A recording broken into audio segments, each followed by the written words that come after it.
Now we're going to give an overview of the perfect active indicative verb system. The perfect verb system is a set of verbs that belong to the same category. What they share in common is that all the verbs in the perfect system express completed or finished action. You use a verb from this system, one of these four tenses, in order to express action that is finished and over with. We're talking today only about perfect active verbs because these are formed differently from verbs that are in the perfect passive. As you know, all verbs can be either active or passive, and active means the subject of the verb is the one doing the action. I throw the ball is an active sentence. The ball is thrown by me. Well, in that case, the ball is the subject, but the person doing the action, the person doing the throwing, is me. So the subject of the verb isn't doing the action. That's a passive verb. So we're dealing with verbs in the perfect system. They're active, and in this case, they're also indicative. Indicative is what we call a mood. And pretty soon we'll talk about another mood, the subjunctive, but the indicative is the easy mood or the normal mood to remember, because verbs in the indicative are used when you're expressing statements of fact or reality or asking direct questions. So that's most of our everyday speech, just happens to take place in the indicative. So within the perfect system, as we said, we have basically four tenses we need to learn. What these tenses share in common is that they express completed or finished action, and I'm going to give examples of that in a second. And also they're formed using the same stem, which we'll talk about in the next video. The most basic, essential, normal form of the perfect is what we can call the past perfect. And we would just translate that as I verbed. That would be our translation formula. I verbed, you verbed, he, she, it verbed. I'll just write that down right here. I verbed.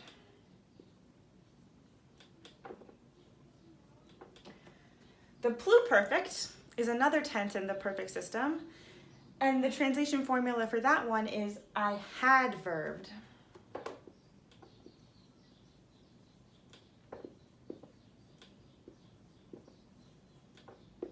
Plu means more than perfect. The pluperfect is something that happens in the past. The perfect happened in the past. Then we have the present perfect, which is I have verbed. So in current day, right now, I'm in a state of having eaten my dinner. I have eaten dinner, I can say, and now it's over. And then the future perfect, our fourth tense in the perfect system, has the translation formula I will have verbed.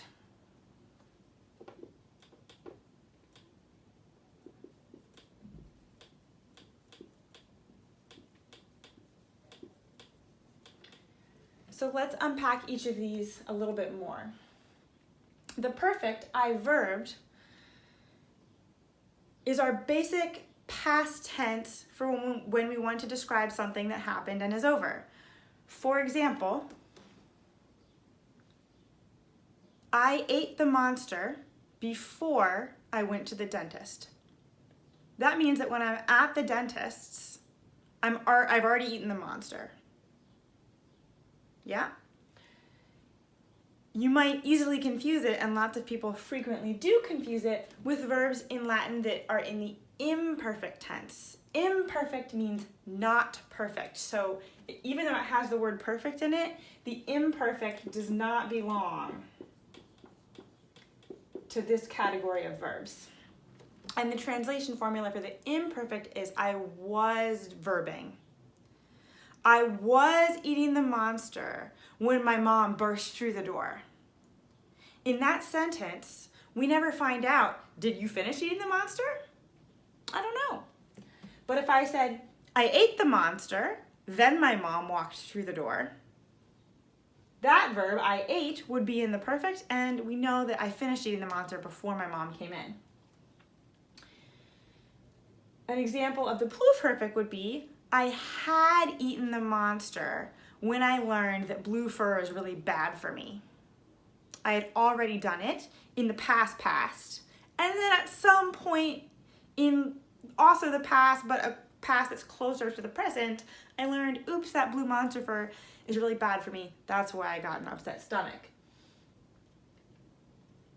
An example of the present perfect would be, I have eaten the monster. Here I am. I'm a person who has eaten the monster. Present perfect. That's different from the regular present, which is, I eat the monster. Notice that if I say, I eat the monster, we don't know when I'll finish eating. I'm in a state of eating the monster currently. But if I say, I have eaten the monster, we know that present day, the monster's already in my belly. Future perfect. I will have eaten the monster by the time I go to class tomorrow. This is different from the regular future, which just says, I will eat the monster. That's your regular future. I will eat the monster, but I'm not committing to what time I'll have it done by, when I'll have it finished by. But if I say, I will have eaten the monster before class tomorrow, then you know at a certain point in time, i.e. 10 a.m. when my class meets tomorrow, the monster will already be eaten. The eating will be completed or finished. So those are your 4 tenses within the perfect. I do have to give one caveat, which is that notice how I put past and present perfect in brackets, and then I put this maybe confusing arrow there. That's because in Latin, these 2 tenses are actually one word. They're formed by the same word, so you have to choose in context which translation of the perfect tense you're going to give. Is it going to be a past perfect, I verbed, or is it going to be a present perfect, I have verbed? In the next video, we'll talk about how to form all of these lovely tenses.